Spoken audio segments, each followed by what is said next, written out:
things like other than cut flowers around your house. If you have more than 5 or 6 plants, you potentially could cut some Maranta leaves and put them in a beautiful vase for display. And guess what? On top of them being beautiful, you can potentially have more plants from that action. I'm going to go over the easiest way to propagate things, not necessarily the only way.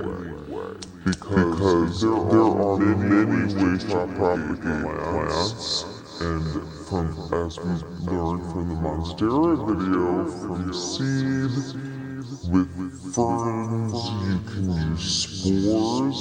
I'm not even gonna touch that. I'm gonna talk about how easy it is to propagate certain plants. The small one that the small one that the small one that so the bird of paradise. So when you're repotting your bird of paradise and you see that it's gotten unruly and large, you can take like a big knife to it or something, or a shovel, and you can am pulling apart to make 3 separate plants. Because I love the way they look small and individual. And you can also do it when you're dividing, you can also do it when you're repotting it. So when you're repotting your bird of paradise and you see that it's gotten unruly and large, you can take like a big knife to it or something, or a shovel, and you can separate and divide the roots and create more plants from that one plant. That is the easiest way to go dormant. So again, pulling the little bulbs out from the mother plant, you can make more babies that way. That's the easiest way, as you see. Anthuriums. The best way to pot also has a little bit of an offshoot. I'm gonna pull that offshoot off and replant it. This one's in a little dire need of more care, so I'm gonna help it. And I'm gonna help that little baby out. So root division on bromeliads is definitely the easiest way to propagate it as well. Oxalis. Oxalis are very pretty plants. They look like 4-leaf clovers. They come in purple colors, they come in green colors, they come in variegated colors. They're quite beautiful. They also go dormant during the winter. In most cases, first put them in water to watch the roots grow, because it is actually quite flora and fauna. Flora, it describes like, flora is the plants, fauna is the animals. This is how you can describe like nature in your country, the flora and fauna. So I always like that phrase. Okay. As I said, researching. So like if I had to think about an important plant, I'm from Nevada. The state flower is sagebrush. So the specific name you need, right? Sagebrush is the most boring state flower, by the way. So I would research that. Again, you need the specific names in English, like I'm thinking of some half of that. Okay.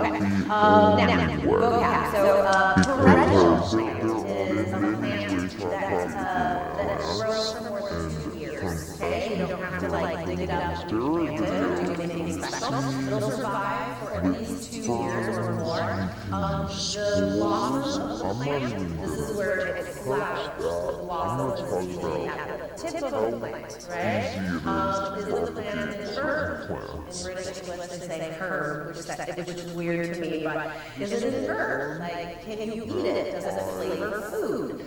A shrub, shrubbery.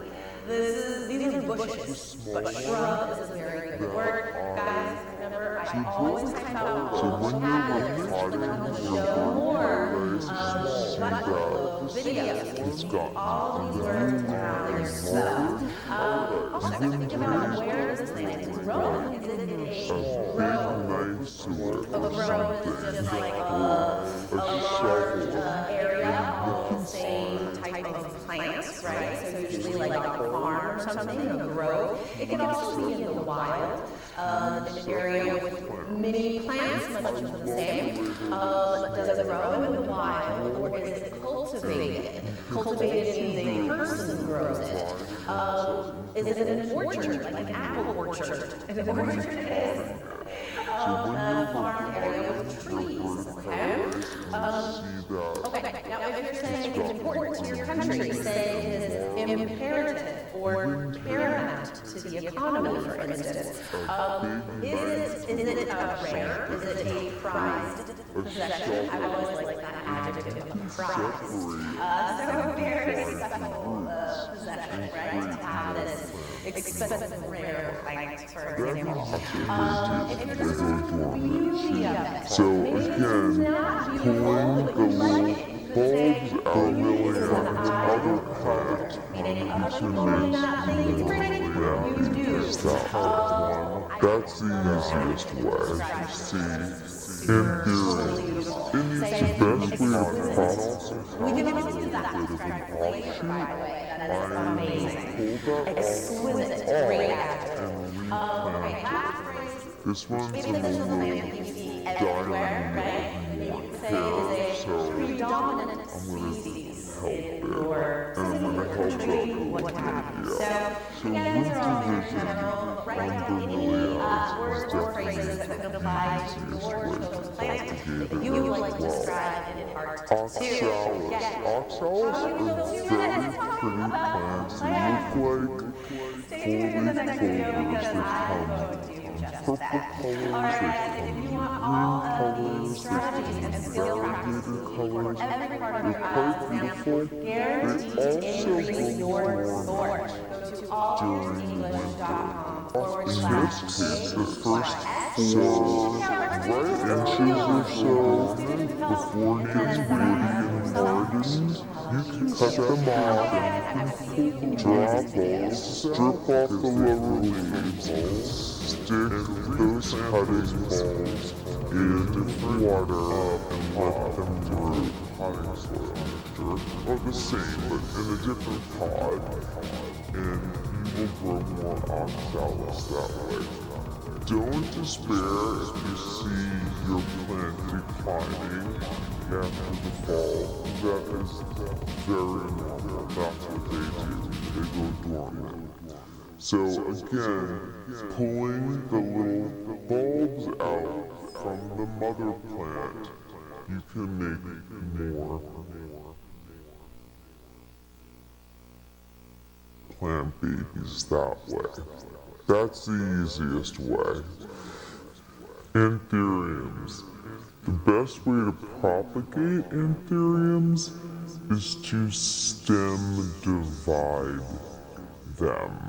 So basically, once the plant starts growing, it starts to kind of create multiple stems, and at this point you can take it out of the pot and separate those offsets, those smaller stems from the mother plant, and keeping in mind that you need enough root system that that plant can last on its own in its own pot. Make sure you have enough leaves on the plant too, so it can make its own energy. That is the easiest way to propagate an anthurium. Peace lilies. I have not divided a peace lily yet, but the easiest way to do it is by root division. Again, throw it down on your potting table, cut it in half, cut it in quarters, and make more spathiphyllum, make more peace lilies. That's the easiest way to do it. Crotons, if you want more crotons, the best method and the easiest method is to take the soft tips, the first 4 inches or so, before it gets woody and hardened, cut them off, strip off the lower leaves, and stick those cuttings in water and let them root. It will probably take about over 4 weeks for them to root, but it depends on the environment they're in. If you miss a week, that's okay. I often miss weeks and it's still fine.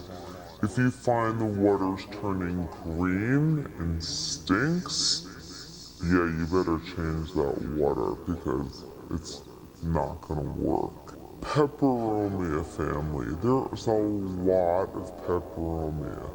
And there's so many different ways to propagate peperomia. But for me, the easiest way is to stick a cutting in water. Water propagating it is the easiest way.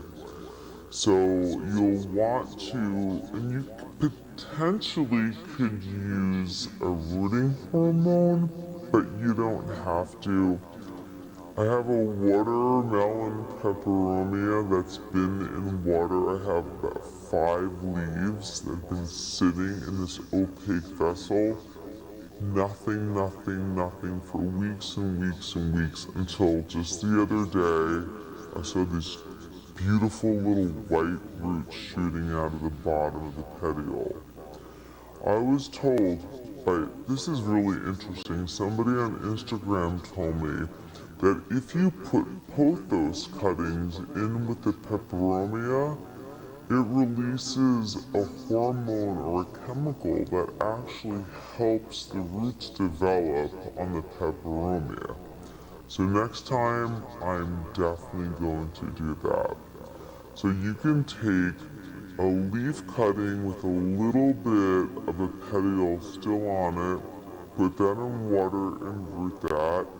You can also put that directly in soil and keep the soil moist until the roots develop.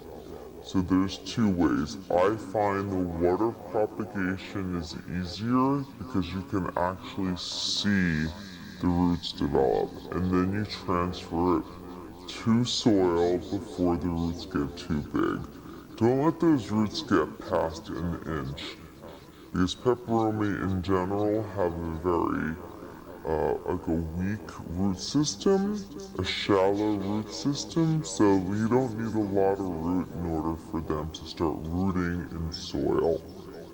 Chinese evergreen, you can propagate them by stem cuttings or by division. Division is probably the most effective way because you have an instant plant. You cut it, 1 plant, you have 2 plants.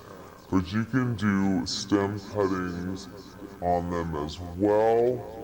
I haven't done stem cuttings, I've only done division. ZZ plants, okay, so ZZ plants have these big tubers, right? So if you've ever taken the soil away from your ZZ plant, you'll see these big potato-like tubers. And there's a couple of things you can do.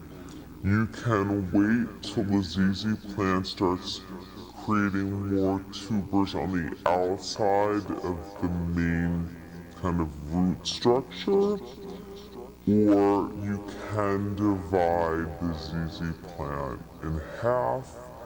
You can divide it in multiple plants if you'd like.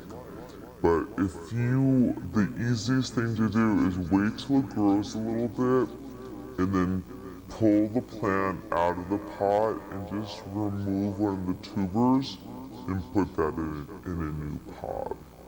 Another way you can do it, which is a little trickier, if you happen to knock a ZZ plant stem off and you're just staring at it and it has no roots and it has nothing, you can stick it in water and it will grow roots. It takes time. Change the water frequently and have patience, but it will eventually grow roots. It takes a long time. Spider plants. Okay, we know the spider plants, babies start hanging off the mother. They look beautiful. They're like these little helicopters. Wait until you see little roots growing from the bottom of the baby spider plants that are still attached. Once you see the roots, you can snip right above the foliage and put those little baby spider plants right in soil. You can put like 4 or 5 in one pot, so when it grows up, it'll be a nice full plant. Keep the soil, the surface of the soil moist until you think that the roots have developed more, like into the soil, and then just back off and water like you normally would a spider plant. Let it go partially dry and then water it thoroughly. So that's a super easy method. Pilea peperomoides just do it on their own. They just propagate on their own. They're just popping out babies left and right. So take the little babies from the mother plant, remove it, wait till it's about 2 inches or so, put it in a new pot, or put a few in a new pot. So you have one big giant pepperoni. Pilea peperomoides. My brain is moving so fast, my mouth is like, can't catch up. Easy, easy, easy. They propagate themselves. All you have to do is remove it with enough root system so that little new pilea will function on its own without its mom. Syngonium. Syngoniums root so easily in water that you can take a section, make sure you have at least like 1 or 2 nodes in there, pop it in the water, wait a few weeks, and then you'll see some roots developing. Still change the water out. You don't necessarily need rooting hormone with syngonium because they want to grow roots. To about 1 inch or so, I pop them in a soil mixture and do the same thing I've been doing with the other ones I've been telling you about. Keep it moist until the roots develop and then go to regular watering habits. Hoya is a big genus, right? There's a lot of Hoyas. But the good news is that they're relatively easy to propagate. Thing is, it takes a little bit more time for them to grow roots than some of the other vining plants. And you might want to give them a little bit of rooting hormone. It'll just help facilitate that growth. Hi everyone, well today we're going to talk about how to grow basil. Now basil is one of the most popular herbs. Everybody loves basil. It's delicious in all kinds of recipes, especially if you have tomatoes in your garden. It's super good in homemade spaghetti sauce. Now I'll post a link to a recipe right up above. You're going to love my homemade spaghetti sauce with fresh basil and fresh tomatoes. But basil is super simple to grow, very quick to start from seed, and you're going to save a lot of money by growing your own rather than buying it at the grocery store. I'm going to give you some tips today that'll make it really easy for you to grow basil successfully in your garden. You can start it from seed indoors if you like to, and I'll put a pop-up link above to how to start seeds indoors. You can start it in a sunny window, and then move it out. When the roots are about an inch or two, Let's be a little bit warmer. well-draining soil mixture, and then treat them like you would any other newly planted plant. Keep it moist until the roots develop. Keep it in a bright lit spot. Quick to start going to be great, but Hoya's work just takes One plant. time. I'll tell you a little. So let's say it's kind of easy. It's easy to do. About the sun, the soil, and the spacing requirements to get you a great crop of basil this season. That wheat. Ficus elastica is a little trickier. The rubber tree plant. It takes the best way to do it is to aerate. First of all, the sun requirements. Basil likes full sun, at least 6 hours of sun a day. It likes nice warm soil, so you want to plant it out in your garden out of the danger of frost is gone. Let's talk about the soil requirements of basil. Now basil is a very light feeder, doesn't need a lot of fertilizer. So after I've dug my hole here about the depth of a cup, I'm going to add just a scoop of compost here. To my planting hole, about half a scoop. Kind of mix it in here. Like you're taking the skin And about a off, tablespoon of right? organic fertilizer, And and I you'll like to use have this trifecta sap, cups. this latex. Just need a little bit. You're probably only going to need this maybe once or twice during the In growing order to season. stop that latex So planting basil is really easy. I've got this plant start here, and I started this from seed indoors. And I've got my hole dug, so all I do is tip it upside down. the bleeding. So once you have that wound created, you want to take some I'll push the soil around wet it. spag Super easy to do. And let's talk about the spacing. You want to space your basil plants about 10 inches or so apart, because they do like to bush out. And that way gives them plenty of room to grow, so you have a really nice crop. with plastic. Very important tip when you grow basil is to make sure you prune your basil about once a week. Now what this will do is cause your plant to bush out rather than grow tall and lanky. It'll give you lots and lots of leaves. In fact, you'll have more basil than you know what to do with. Plenty for pestos, plenty for sauces. You'll get so much basil just from one plant if you follow this simple tip. If you look at this basil plant, you'll notice its leaves are in sets of 2. And wherever you pinch the basil, it will grow new leaves in a set of 2 in that same spot. So all you have to do here is just pinch the top all the way around this plant, and new leaves will grow into place. So you can take these leaves inside, you can eat them. You can also propagate basil by putting these leaves in water. It will grow roots in a couple of weeks. So I'll put a pop-up link to my propagating basil video right here so that you know exactly what to do to get yourself an endless supply of basil all summer long. Lipstick I've planted sweet plants basil are here in my garden pretty today. easy to There's lots of other varieties you can grow and follow the same growing tips we talked about today. So comment down below. Let me know what your favorite variety is and how you like to plant it. If this is your first time visiting me here on my channel, I love if you would subscribe so you don't miss any episodes. And jump on over to Instagram, Facebook. I post lots of tips, lots of garden updates over there. I'd love to see you over Can't there. tell you how Thank you so much for long watching. it'll We'll see you on the next video. take to develop, but the more indirect light and the warmer it is, the faster they grow. And also don't forget to change the water once a week at least. Okay? I mean, you might forget, it's okay. But the more you change it, the more fresh oxygen and the less chance of bacteria damaging your new roots and the cutting and killing the cutting. Change the water. It works. Snake plants, there's so many different types of snake plants, but the good news is that they all can be propagated the same way. Here is the easiest way to propagate your snake plant. Get one, watch the little offshoots, the little pups start shooting out from the soil and remove them.